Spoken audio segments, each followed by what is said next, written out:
हाँ, इस वीडियो में हम आपको वायरस एड्स के बारे में 3 लेक्चर पहले भी 3 वीडियो आ चुकी हैं। आज की एड्स से संबंधित चौथी वीडियो होगी। इसमें हम खास तौर से जो बिंदु होंगे जिन पर हम डिस्कशन करेंगे वो होगा, पहला ऑक्यूपेशनल ट्रांसमिशन एंड प्रिवेंशन।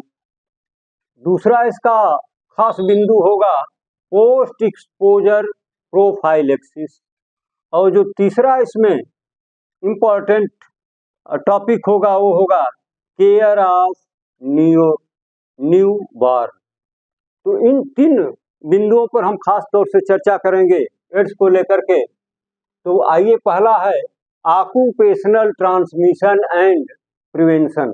मतलब व्यवसाय के वजह से यदि कोई व्यक्ति संक्रमित हो जाता है तो उसको बचने के लिए क्या क्या उपाय करने चाहिए।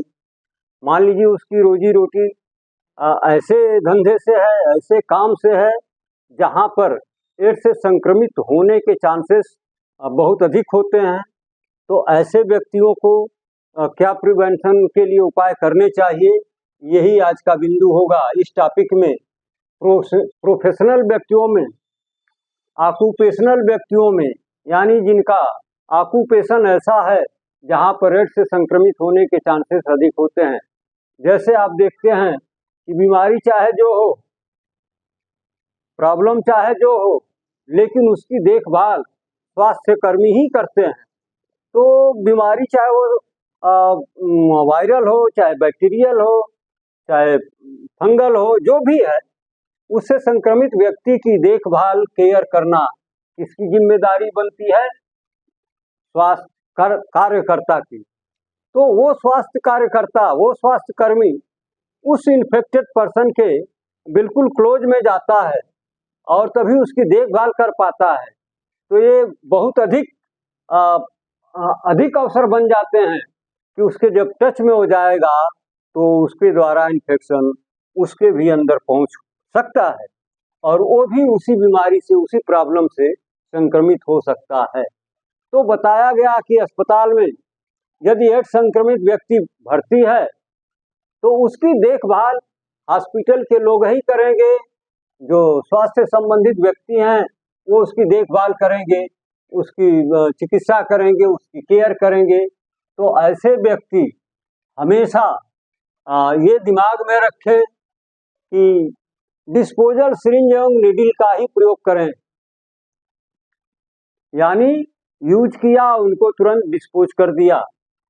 तो उनको ये सलाह दी जाती है कि जो भी स्वास्थ्य कर्मी हैं, स्वास्थ्य कार्यकर्ता हैं या एड्स से पीड़ित व्यक्ति, संक्रमित व्यक्ति की देखभाल करने में जिनकी ड्यूटी है, उन्हें हमेशा डिस्पोजल सिरिंज का यूज करना चाहिए और डिस्पोजल नीडल का यूज करना चाहिए। और यूज करने के बाद इनका निस्तारण भी उचित तरीके से, जो साइंटिफिक वे बताया जाता है, उस तरीके से करना चाहिए। तो अपने को बचा सकते हैं। दूसरी जो बात बताई गई, दूसरा उपाय जो बताया गया, प्रत्येक स्वास्थ्यकर्ता को सदैव जो सेफ्टी टेक्निक बताए गए हैं, सेफ्टी डिवाइसेस हैं, उनका यूज करके ही तो एड्स से पीड़ित व्यक्ति, संक्रमित व्यक्ति की देखभाल करनी चाहिए। जैसे जब भी उनके टच में हो जाते हैं, उनके नज़दीक जाते हैं, तो उनको हमेशा मास्क का यूज करना चाहिए। ये सर पे जो कैप लगाई जाती है वो लगाना चाहिए। ये एप्रिन गाउन, जो एप्रिन होता है, वो हमेशा पहन करके ही जाएं।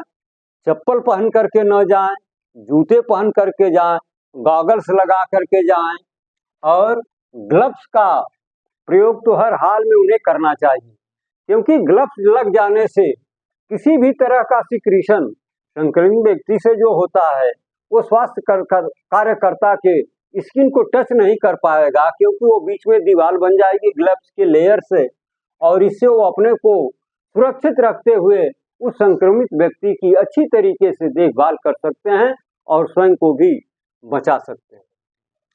तीसरी उपाय जो बताई गई, संक्रमित व्यक्ति को सर्जिकल कंडीशन से भरसक बचाने का प्रयास करना चाहिए। यदि कोई एड्स इन्फेक्टेड पर्सन उसको कुछ ऐसी नीड है कि उसे सर्जरी करनी ही पड़ेगी, तो भाई करनी ही करनी है, वो सर्जिकल प्रॉब्लम है तो वो मेडिकल से ठीक होगी नहीं।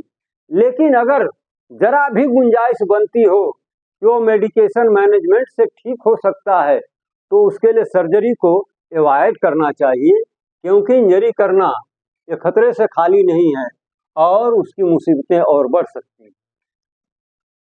जो चौथा उपाय बताया गया, ब्लड ट्रांसफ्यूजन में परीक्षण किया गया रक्त ही प्रयोग करें। अगर उसको ब्लड ट्रांसफ्यूजन की जरूरत है तो बिना टेस्ट किए हुए, बिना जांच पड़ताल किए हुए ब्लड का ट्रांसफ्यूजन कतई न करें, किसी भी हाल में न करें। पांचवा जो उपाय बताया गया, बांझपन के केस में HIV निगेटिव फ्रोजन सीमेन का ही उपयोग करना चाहिए। ये जो आप देख रहे हैं HIV निगेटिव फ्रोजन सीमेन, इसी को भी यूज करना चाहिए। मान लीजिए कोई महिला ये इनफर्टिलिटी की शिकार है और उसको बच्चा चाहिए तो उसको सीमेन तो देना ही पड़ेगा। तो सीमेन कैसा होना चाहिए? HIV निगेटिव फ्रोजन सीमेन होना चाहिए। इसके अलावा और किसी भी तरह का सीमेन यूज करने से बचना चाहिए। छठा जो बताया गया, संक्रमित व्यक्ति के स्राव को उचित तरीके से उसका निस्तारण करना चाहिए, डिस्पोजल करना चाहिए। अन्यथा थोड़ी सी भी लापरवाही ये दूसरे के लिए हानिकारक हो सकती है और संक्रमित करने का चांस बन सकता है। अब जो दूसरा पॉइंट है, पोस्ट एक्सपोजर प्रोफाइलेक्सिस। प्रोफाइलेक्सिस का मतलब बचाव, किसी भी बीमारी से बचने के तरीका को कहते हैं प्रोफाइलेक्सिस।